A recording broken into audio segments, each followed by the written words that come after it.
다음으로는 형식미학의 임마누엘 칸트인데요. 독일의 철학자고 독일의 계몽주의를 아주 정점으로 올려놓은 어떻게 보면 현대는 거의 칸트 없이는 이루어질 수 없다고 생각할 만큼 다양한 영역에서 아주 강력한 흔들리지 않는 기반을 놨던 그런 철학자라고 할 수 있죠. 독일의 관념 철학의 기반을 확립했고, 그리고 칸트의 여러 가지 책 중에도 이 세 책이 가장 유명해요. 그래서 순수 이성 비판, 이건 주로 지성에 관련된 거고요. 그다음에 판단력 비판, 이것이 바로 어떤 미추 판단, 취미 판단에 관련된 거고요. 그 다음에 실천 이성 비판이 주로 우리의 행위에서의 도덕성과 관련된 저작이라고 할 수 있겠습니다. 아까 봤던 책은 이 책이고요. 이 책은 지금 미의 분석학과 숭고의 분석학만을 번역한 책입니다. 그런데 해제도 상당히 잘 돼 있고, 그 다음에 번역도 상당히 일상어로 읽기 좋게 되어 있어요. 그래서 여러분들이 나중에 혹시 고전 읽기 과제할 때 읽으면 많이 도움이 될 것 같은 책이라고 생각합니다. 그 다음에 무엇보다 가벼워요. 얇고, 그런 장점이 있고요. 그 다음에 이 책이 지금 백종현 선생님이 번역한 이 책이 이 전체를 번역한 책입니다. 번역한 책이고, 그 다음에 해제도 아주 두껍게 되어 있습니다. 그래서 지금 우리가 관심 있는 것은 일단 전체 책은 서론, 미감적 판단력 비판, 목적론적 판단력 비판 이렇게 되어 있고요. 그 다음 미감적 판단력 비판에서는 미감적 판단력 분석학, 그리고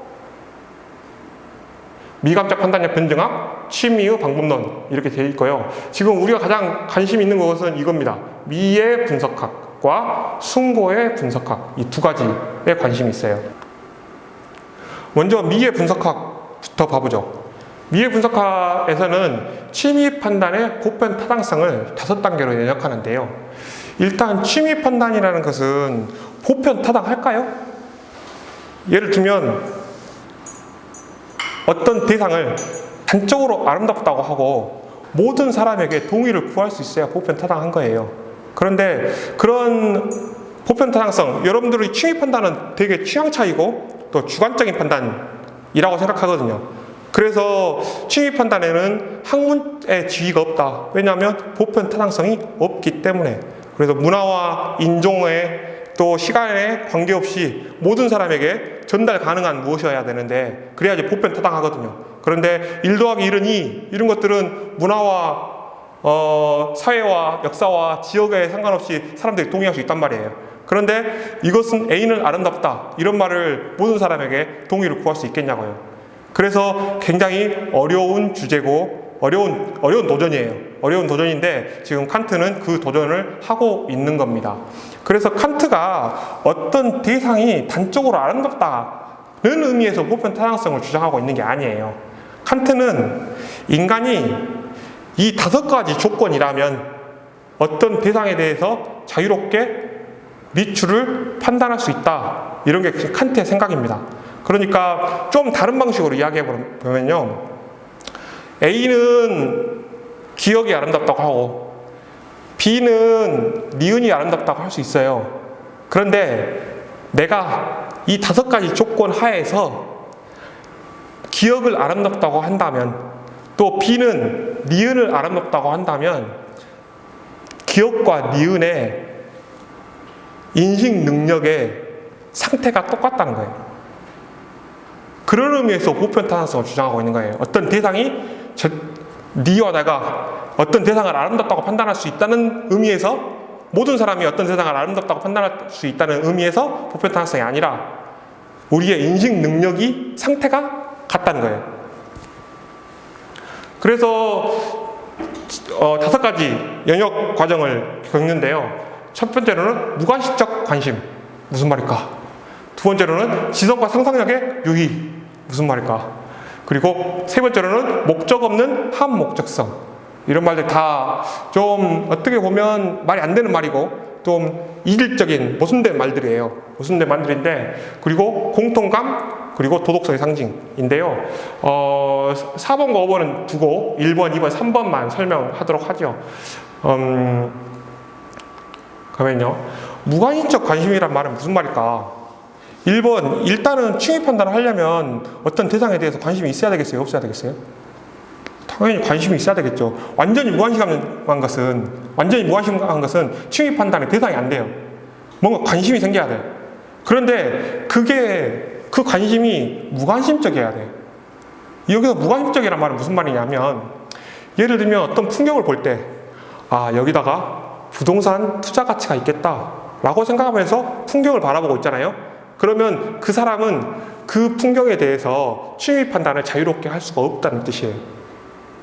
그죠? 그래서 어떤 자기의 이해관계나 여타의 다른 관심이 아니라 무관심해야 돼. 그런데 관심이 생겨야 돼. 이런 거죠. 그래서 어떤 자연을 보면서 무관심적 관심을 이라는 조건. 다음으로는 지성과 상상력의 유희입니다. 지성과 상상력의 유희인데, 제가 철학 공부를 처음에 시작하면서 칸트를 배우면서요, 첫 번째는 뭐가 저래? 이런 느낌이었고요. 두 번째로는 생각해 볼수록 맞는 말이에요. 그 중에 대표적인 게 지성과 상상력의 유희입니다. 지성과 상상력의 유희인데, 자, 지성이라는 것은 규정된 것이고 그 규정을 벗어나지 않는 거예요. 그래서 그 규정 안에만 머물려고 하는 게 지성입니다. 상상력은 항상 이거로부터 벗어나려고 하는 게 상상력이에요. 상상력이라는 것은 주어진 것만을 사고하는 게 아니에요. 표상하는 게 아니에요. 주어진 것을 벗어나는 것을 상상력이라고 합니다. 벗어나려는 거. 그래서 하나는 안에 머물려는 거고요, 하나는 그것을 벗어나려는 거예요. 생각해보면, 장미가 아름답나요? 사람마다 틀리겠죠. 저 장미가 만약에 아름답다고 한다면, 저것은 지금 이 장미의 앞부분이 다 보이죠. 근데 뒷부분은 보여요? 안 보이죠. 또 안 보이는 게 있죠. 장미의 안이 보여요? 그러니까 저 장미는 꽃잎을 겹겹이 쌓으면서 뭔가를 가리고 있어요. 그래서 근데 그 뭔가가 뭐냐면 안 보여. 근데 나중에 여러분들 다 까보면 어때요? 별거 없어요. 그래서 처음에 내가 장미를 봤을 때 아름답다고 생각했던 것의 실제는 안에 없습니다. 뭐에 있냐면 가리고 있다는 거에 있는 거예요. 가리고 있는다는 말은 무슨 말이냐면, 가리고 있다는 것은 명확하게 규정된 거예요? 아니면 상상으로 채워야 하는 거예요? 가리고 있다는 거. 가리고 있다는 것은 상상으로 채워야 한다는 것을 의미합니다. 그래서 지금 저 장미는 겹겹이 자기를 가리면서, 안을 가리면서 일단 장미 꽃잎 밖으로 드러나는 지점, 이것이 규정된 거예요. 안에 머무르려고 하는 거고. 그런데 뭔가를 감추고 있는 그 느낌이 우리의 상상력으로 채워야 하는 겁니다. 그래서 저 안에 뭔가 비밀이 있을 것 같고, 뭔가 수줍음이 있을 것 같고, 겹겹이 감추고 있을 것 같은 그 우리의 상상력과 지성의 어떤 유희 혹은 긴장이 저것을 우리가 아름답다고 하게 만들고, 꽃을 받으면 기분이 좋다고 느끼게 만드는 겁니다.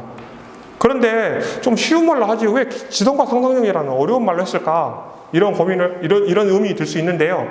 칸트는 저것만 설명하고 싶은 게 아니라 저 말로 모든 우리의 미적 판단의 핵심을 표현하고 싶은 거예요. 그러면 구체적으로 설명할 수 있겠어요? 추상적으로 설명할 수 있겠어요? 추상적으로 설명할 수밖에 없습니다. 더구나 지성과 상상력은 우리가 미추를 판단할 때만 활동하는 게 아니라 이런저런 지성적이고 도덕적인 활동을 할 때도 계속 사용되는 거예요. 칸트에게는 인식 능력이 가지고 있는 거예요. 칸트에게는 인식 능력, 그 두 가지가 있습니다. 또는 지금 여기 보면 이제 뒤쪽 부분은 지금 아웃포커싱 돼 있죠? 아웃포커싱 돼 있단 말은 흐릿해져 있단 말이에요.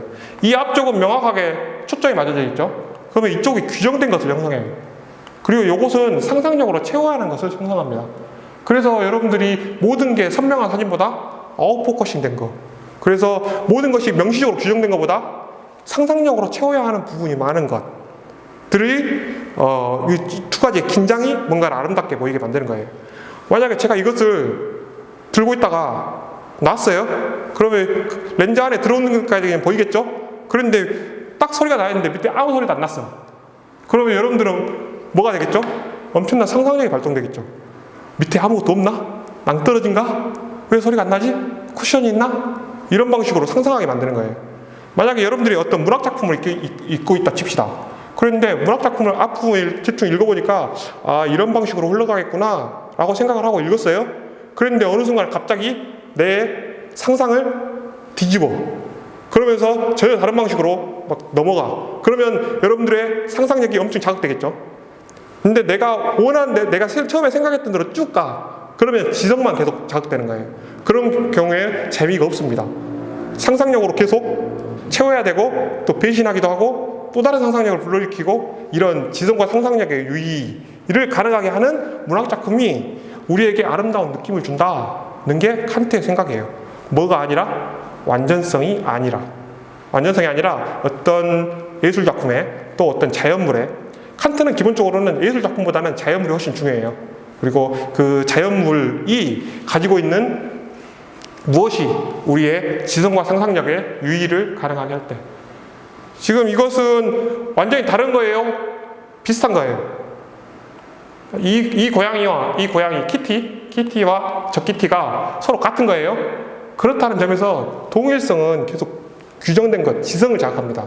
그런데 얘는 초점이 안 맞고 얘는 맞아 있어요. 얘는 방향이 정면이고 얘는 측면이에요.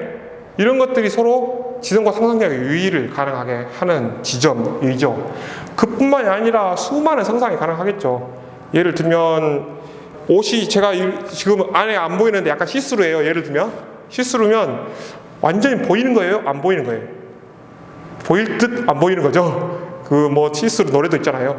예, 그런 어떤 옷이 거기서 드러나는 부분과 감추어져서 상상력으로 채워야 하는 부분의 긴장, 또 드러났는데 안 드러난 것 같은 느낌, 이런 긴장들이 또 뭐 헤어스타일도 마찬가지입니다. 뭐 가르마가 이쪽으로 약간 가운데 있으면 너무 규정되어 있는 지성을 자극하겠죠. 약간 틀어져 있으면 상상력을 자극하겠고요. 더 틀어져 있으면 그냥 언밸런스겠죠. 그런데 이쪽에다가 귀걸이 하나 달아줘요. 그러면 약간 균형을 맞추면서 이 지성과 상상력의 수많은 변이들이 있겠죠. 그 변이들을 자연으로부터 또 예술 작품으로부터 작품의 어떤 미적 판단의 어떤 중심에 있다. 이게 칸트의 생각입니다. 되게 신박하지 않습니까? 그다음에 목적 없는 한 목적성이란 말은 무슨 말이냐면, 자, 이게 이 지금 소라들이 쭉 있잖아요. 이게 색깔이나 형태를 보면 누가 만든 것 같아요? 안 만든 것 같아요? 마치 누가 만든 것 같죠? 만들었다는 건 누가 마치 어떤 이성적 존재자가 만들었다고 생각하면 그게 목적이란 뜻이에요. 그러니까 제가 나무를 막 못을 받고 있어요. 뭐 하냐? 의자 만들어. 그게 목적이에요. 그래서 그런데 이 소라를 만들었다면 신이 만들었겠죠. 그런데 지금 칸트는 신을 가로치고 싶어요. 칸트는 기독교 신자인데요. 그럼에도 불구하고 철학과 신학을 뒤섞으려고 안 했어요. 그래서 신을 가로치고 싶어. 그런데 이걸 보면 마치 어떤 이성적 존재자가 만든 것처럼 보이잖아요. 어떤 목적을 가지고. 그런데 얘들의 목적이 뭡니까? 얘들이 우리가 식량이 되려고 태어났어요? 아니, 이 세상을 아름답게 하려고 태어났습니까? 그런 목적은 없단 말이에요. 그런 목적은 규정적으로 파악할 수도 없고 설정할 수가 없어요. 그래서 1번, 그래서 목적이 없어요. 그런데 마치 목적이 있는 것처럼 만들어져 있어. 그것이 자연의 한 목적적 형식입니다. 그것을 목적 없는 한 목적성이라고 그래요. 그래서 이런 게 칸트의 기본적인 생각이고요. 지금 저 나비도 보면 저게 목적이 있습니까? 뭐 인간을 위해서 보라고 만들어 놓은 건 아니에요. 그래서 그렇지만 꼭 목적이 있는 것처럼 만들어졌단 말이에요. 그런 것들이 그 칸트의 자연의 아름다움의 요체다. 지금 그 고양이도 그렇죠. 마치 얼굴에 누가 화장을 해준 것 같죠. 발과. 다음으로 순고입니다. 자, 순고라는 것은 기본적으로 단적으로 큰 것, 상대적으로 큰 게 아니고 단적으로 큰 것, 단적으로 큰 것에 대해서 갖는 느낌이에요. 그래서 크게는 수학적 순고와 역학적 순고가 있습니다. 수학적 순고는 기본적으로 크기고요. 역학적 순고는 힘이에요. 그래서 지금 이거는 역학적 순고입니까? 수학적 순고입니까? 역학적 순고라고 할 수 있겠죠. 뭐가 예를 들면 건물이 올라가도 끝이 없어. 지하가 내려가도 끝이 없어. 그러면 우리가 단적으로 큰 느낌을 받겠죠? 이런 게 수학적 순고예요. 그런데 어떤 다이나믹, 이런 힘에 관련된 게 역학적 순고입니다. 자, 순고는 우리에게, 미는 기본적으로 우리에게 쾌감을 줘요. 쾌감을 줘. 근데 순고는 우리에게 쾌감을 줄까요? 불쾌감을 줄까요? 일단 여러분들이 지금 여기에 지금 보이시나요? 지금 해일이 밀려오는데 아버지와 딸이 모래사장에서 급히 도망가고 있습니다. 여러분들이 이 당사자라고 생각해 보세요. 그러면 지금 괴로워요? 쾌감이 밀려와요? 괴롭겠죠? 불쾌감이 밀려온단 말이에요. 불쾌감이 밀려오는데 여러분들이 이것을 그냥 영화로 앉아서 보고 있어요. 그러면 그 거리가 유지되기 때문에 그게 도리어 쾌감이 된다는 거예요. 그래서 미가 쾌감을 주는 것처럼 순고는 1번 불쾌감으로 밀려오지만 그게 어떤 방식으로 쾌감으로 전환되는 거예요. 이게 지금 칸트가 순고에 대해서 하고 있는 이야기입니다. 다음으로는 네오미학의 게로그 비레름 프리드리히 헤겔에 대해서 알아보죠. 헤겔은 칸트 이후에 칸트가 이뤄놓은 독일 관념론의 업적을 전혀 다른 방식으로 계승하면서 비판적으로 계승한 사람이에요. 계승한 사람이고, 그리고 칸트의 형식미학을, 칸트는 기본적으로 완전성을 배제했기 때문에 그 형식이 중요하단 말이에요. 어떤 지성과 상상력의 유의를 만들어내는 형식, 자연의 한 목적적 형식, 이런 것들이 칸트한테는 중요해요. 그런데 지금 헤겔의 입장에서는 그게 내용을 사고하지 못하게 한다.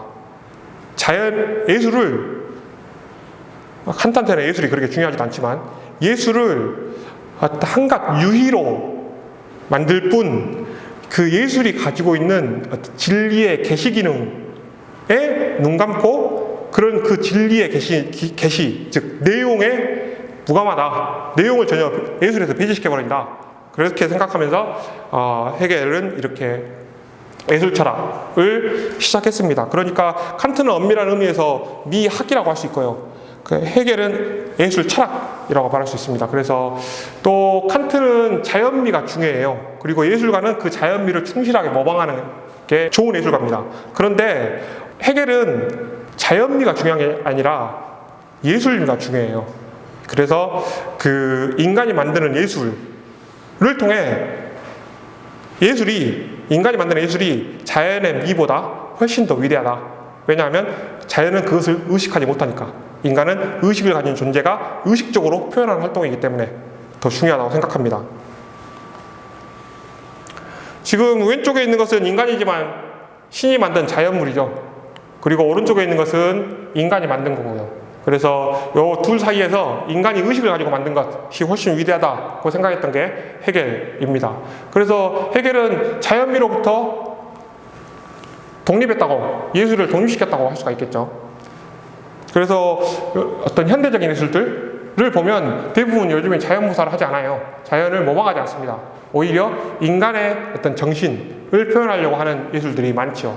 지금 이것도 역시 이것은 살아있고 더욱 생생해. 냄새도 맡을 수 있고 또 여러 가지 이걸 가지고 할 수 있는 것들이 있죠. 그렇지만 얘는 스스로 자기를 의식하지 못해. 그런 단점이 있고 이거는 인간이 의식을 가지고 만든 거야.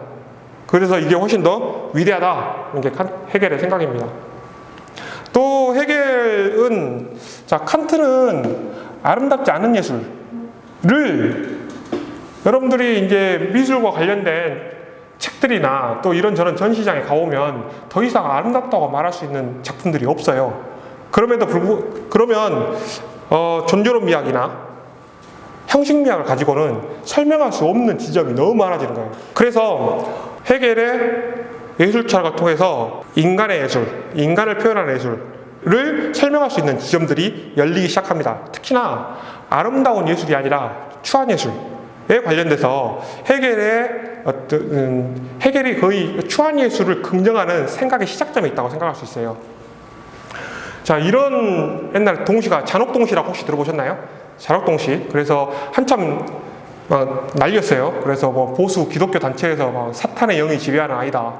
그런데 이 아이는 너무 평범한 아이였던 거죠. 그리고 이런 시를 썼고, 학원 가기 싫은 날, 학원 가고 싶지 않을 땐 이렇게 엄마를 씹어먹어, 삶아먹고 구워먹어, 눈 X를 파먹어, 이빨을 다 뽑아버려, 머리채를 쥐어뜯어, 살코기로 만들어 떠먹어, 눈물을 흘리면 핥아먹어, 심장은 맨 마지막에 먹어, 가장 고통스럽게. 네. 이 자체를 누군가 현실 세계에서 실천한다면 세고랑 타야 되겠죠. 또 도덕적으로 지탄의 대상이 되겠죠. 그런데 이게 예술로 표현된다고 할 때 어떻게 그게 긍정될 수 있는가, 이런 것을 고민하는 사람들에게는 헤겔이 어떤 해답을 주고 있다고 생각합니다. 당시에 사건 많은데요. 지금 그때 뭐 이렇게 음식 남기지 마 해가지고 어린이집에서 선생님이 아이를 때리고, 또 학원 빠지지 마 그러면서 이렇게 강제로 학원을 보내고, 그 구체적인 신뢰들의 렌즈를 가까이 들이대고 보면 정말 비참해요. 아, 이 가족이라는 이름으로, 미래를 준비시킨다는 이름으로, 내가 아이를 사랑한다는 그 이름으로 저런 폭력을 할 수가 있는가. 정말 비정해요. 그래서 자식 중에 좀 공부 잘한 자식 있고 못한 자식 있고 그러면 마음속이 다 아프겠죠. 그런데 그 서로 대하는 것의 차이라는 것은 정말, 또 그 속에서 상처받는 아이의 마음이라는 것은 말로 표현할 수 없는 거 아닙니까? 그러니까 아까 그런 방식으로밖에 표현할 수 없는 어떤 인간의 고통이 있는 거죠. 그래서 점수 떨어지지 마, 그래도 동심을 잃지 마. 그래서 잔혹동시를 당시에 뭐 판매 금지 가처분 신청도 내고, 그래서 결국은 판매하지 못하고 굉장히 이슈가 됐던 적이 있는데요. 이렇게 헤겔은 이렇게 말합니다. 예술은 일반적으로 예술은 인간 정신의 일체 속에 있는 것과 인간이 자신의 정신 속에 참된 것으로 가지고 있는 것, 인간 가슴을 그 시민에서 개강시키는 것, 그리고 인간 정신 속에 자리하고 있는 것을 직관적으로, 감각적으로 만든다는 목적을 가진다. 예술은 물론 이런 것들을 표현하되 가상을 통해 표현한다. 예술은 진짜 해요? 아니면 가상을 통해서 해요? 실제로 하지 않는단 말이에요. 가상을 통해서 표현해요. 그게 예술이 가지고 있는 특징이라고 할 수 있고요. 이 가상이 더 지구한 것을 위한 환기가 목적이라면 아무래도 괜찮다. 그러한 한 예술은 인간적인 것에 대해 인간을 가르치며 눈뜨지 못한 감정을 일깨우고 정신의 진정한 관심에 관한 표상을 부여한다. 그러나 이런 인간적인 것, 이런 감정, 경향, 그리고 열정들에는 저급한 것과 지고한 것, 선한 것과 악한 것이 구별 없이 들어있다. 그리고 이러한 것들에 관련하여 예술은 최고의 것을 열망하게 하고 감각적인 것을 싫어하게 하고 약화시킬 수 있는 능력이 있다. 그러니까 인간의 어떤 열정을 표현하는데 예술은 아무거나 표현해도 괜찮다고 긍정하고 있고요. 그런데 그럼에도 불구하고 예술은 저급한 것과 고급한 것 사이에서 저급한 것을 순화시키는 역할을 할 수 있다는 거예요. 어떻게? 그러니까 어떻게 하냐? 예술은 열정, 자체, 충동, 그리고 대체로 인간 그대로의 것을 인간에게 표상적으로 만드는 한에서 그러한 것들을 유화시킨다. 자신의 열정에 관해 시를 지을 수 있는 사람, 그런 사람에게 그 열정은 그다지 유용하지 않다. 왜냐하면 내적인 것이 대상화됨으로써 표출되며 그 사람에게 외적으로 마주서게 되기 때문이다. 그리고 이런 것이 예술의 열정과 야망을 유화시키는 방식이다. 자, 여러분들이 괴로워요. 그리고 어떤 마음속에서 폭력적인 어떤 상상들이 막 자라나고 있어요. 이럴 때 이에 관해서 예술에서라도 표현하는 사람이 덜 위험한가요? 아니면 그런 표현의 출구가 없는 사람이 덜 위험한가요? 지금 이 말은 어떤 것을 표현한다는 것, 누군가에게 말한다는 것은 이미 그거로부터 거리를 획득하고 있다는 뜻이에요. 더 이상 그것이 자기를 집어삼킬 때까지 방치하지 않는다는 거예요. 그래서 예술이라는 것은 아름다운 것, 또 가치 있는 것, 도덕적인 것을 표현하고 또 비도덕적인 것을 표현하지 못하게 함으로써 야망을 유화하는 게 아니라 그것을 표상적으로 만드는 것. 그래서 외화시키는 것. 내 안에 있는 어떤 폭력적이고 어떤 감정들을 외화시키면서, 또 작가들도 그럴 수 있겠죠. 또 다른 사람들도 그걸 보면서 공감할 수 있겠죠. 그러면서 사람들을 저급한 것을 유화시키고 보급한 것을 욕구하도록 만드는 거지, 어떤 그 제약하면서 그런 게 아니다는 게 헤겔의 생각입니다. 그래서 요즘에 아름답지 않고 또 도덕적이지도 않고 추한 작품들이 굉장히 많죠. 그 작품들을 긍정한다면, 또 뭐죠? 나쁜 남자 김기덕 감독의 요즘에 저는 그 영화를 굉장히 좋아했는데 요즘에는 긍정하기가 힘들어요. 김기덕이 가상과 현실을 구별하지 못하면서 거의 영화 찍으면서 그 영화 안과 밖으로 막 남나들었죠. 그래서 그런 작품들을 누군가 긍정하는 것을 논평해야 한다면 지금 이 집안 위에서 할 수밖에 없는 그런 상황인 겁니다. 그래서 오늘 어떤 존재로 미학, 그리고 형식 미학, 그리고 내용 미학에 대해서 대표적인 저서들에 대해서 알아봤고요. 다음 시간에 뵙도록 하겠습니다. 감사합니다.